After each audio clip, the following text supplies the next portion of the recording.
In Rivian CEO RJ's latest interview, he talked about the Rivian R3 being quite a bit lower and notably lower in price compared to the Rivian R2, which makes me think if the Rivian R2 starts at $45,000, R3 could easily start under $40,000. Now, personally, I think we could see R3 start somewhere $36,000, $37,000, $38,000, but under $40,000, I think is a sure guarantee of something that I could say in terms of quantifying what its price could be. And granted, it feels hard to talk about R3 because, well, it is still at minimum 2 years away. Luckily, R2 is about 6 months away from production and deliveries, which is absolutely exciting.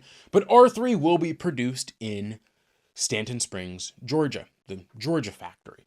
And that's what Rivian has continued to steadfast say, that R3 production will start in Georgia. So if the Georgia factory starts production in mid-2028 at the earliest, that's when we'll see R3. Well, R3 is still a ways away. Now, before I start talking more about the Rivian R3, let me lay down some groundwork. The Rivian R3 will be Rivian's entry-level EV, a hot hatch crossover. All right, we're expecting 3 main trims, a rear-wheel drive, a all-wheel drive dual motor, and then of course the spicy R3X, and we may even have another trim somewhere in between there. But the R3X is the one that everyone wants and that everyone's talking about. Okay, Rivian's got an ad in the Atlanta airport talking about it. All right, we got the Rivian R3X coming out. Rivian R3 is, I think, just as important as the Rivian R2. Now, I know that's a hot opinion. I just like the Rivian R3 more, in my opinion. However, for a lot of other markets, specifically Europe,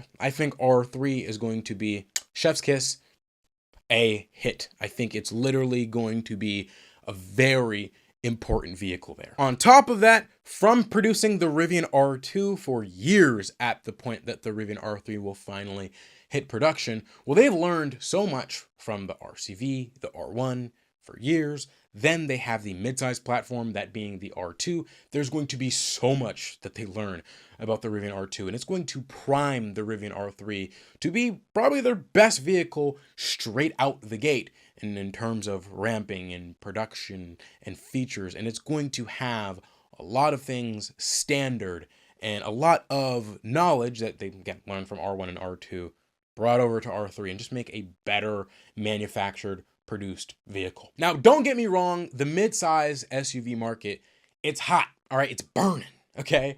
The Model Y selling like hotcakes. The Equinox EV, the Ioniq 5, Mustang Mach-E, all of these EVs are mid-size SUVs, and they're some of the best-selling EVs in the United States. That's because people love mid-size SUVs. Even if I talk internal combustion engine, the Toyota RAV4, the Honda CR-V, also some of the best-selling vehicles. They're mid-size SUVs. And so the R2 falls within that category of other mid-size SUVs, and it's going to sell absolutely well. However, America seems to have an itch again for crossover hatchbacks, and that's exactly what the R3 is. And if the R3 can be priced competitively with, say, something like the Tesla Model 3 under the Model Y and R2, but it is still a boxy, software-defined, Rivian excellent adventure sporty hatchback vehicle, again, bigger than a sedan, then I think it places the R3 in an incredible place in the market.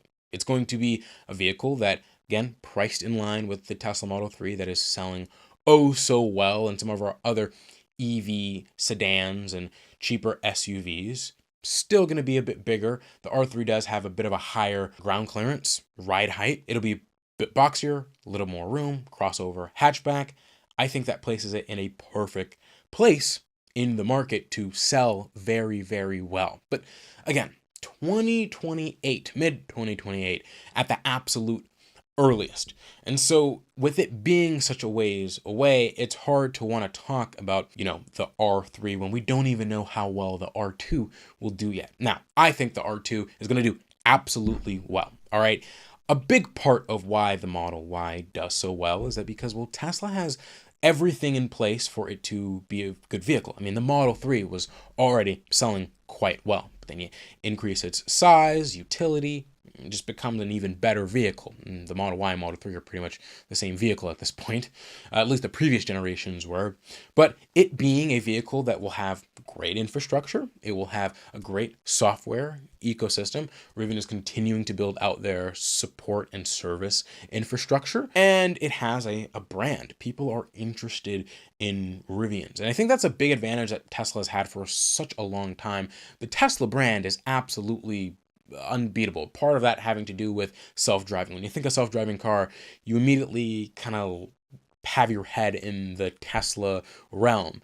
And so with the novelty of self-driving being so popular, well, people have drawn attention to Tesla, and that's become their marketing gig. Well, Rivian doesn't exactly have that. However, they're riding on the wave of EVs. And I think an EV, midsize SUV with more of a boxy shape, more room, again, great infrastructure and software, will put it in a place that is very competitive with the Tesla Model Y. I think the R2, compared to some of our other competitors, think the Ioniq 5 and the Mach-E, I think the R2 will do very well. Also, the Model X versus R1S.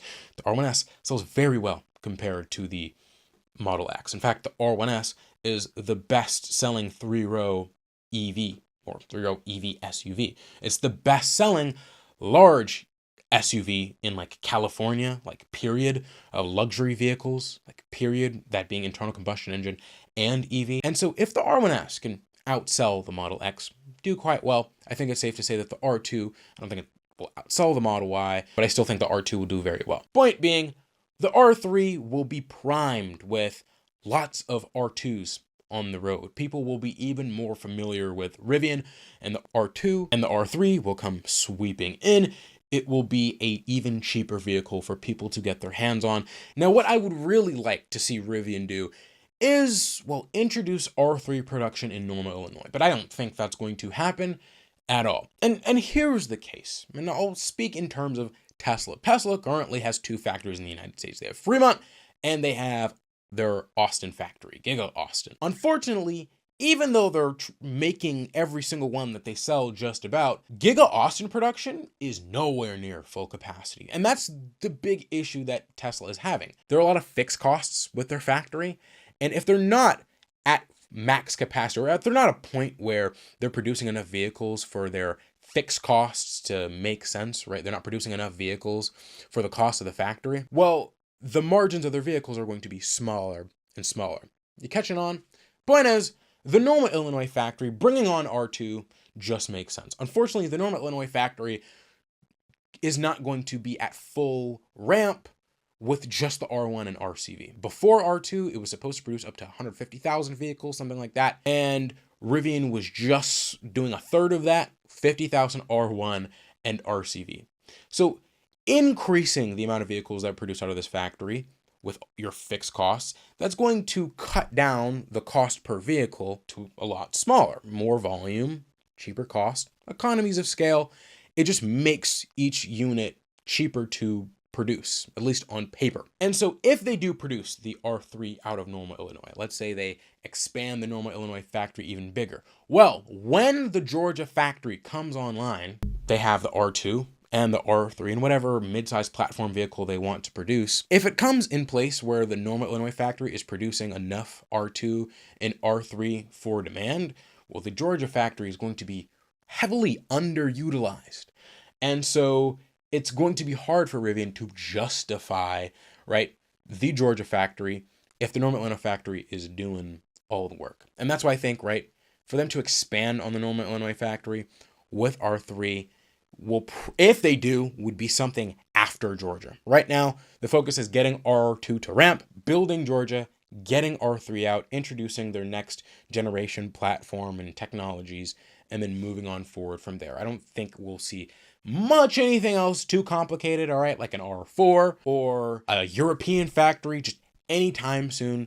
They have the groundwork laid and they need to focus on what they already have. At least that's what I'm thinking in my head when it comes to R3. Now, I do think it could make sense for them to do limited R3X production out of Normal. Get the R3X in people's hands as soon as possible. People really want that vehicle. But they could probably hold on to that a little longer, wait until they can produce the normal version of R3, and then produce R3X. It would be a new vehicle coming out, and there would be a cheaper variant right there to buy. I feel like the R3X is meant to really shine and show off how cool the R3 is. Anyway, those are my thoughts about the Rivian R3. Thank you guys so much for watching. Like, subscribe, click the notification bell so you know when I post more Rivian videos. All the jazz. Thank you guys so much for watching, and I'll see you guys in the next one.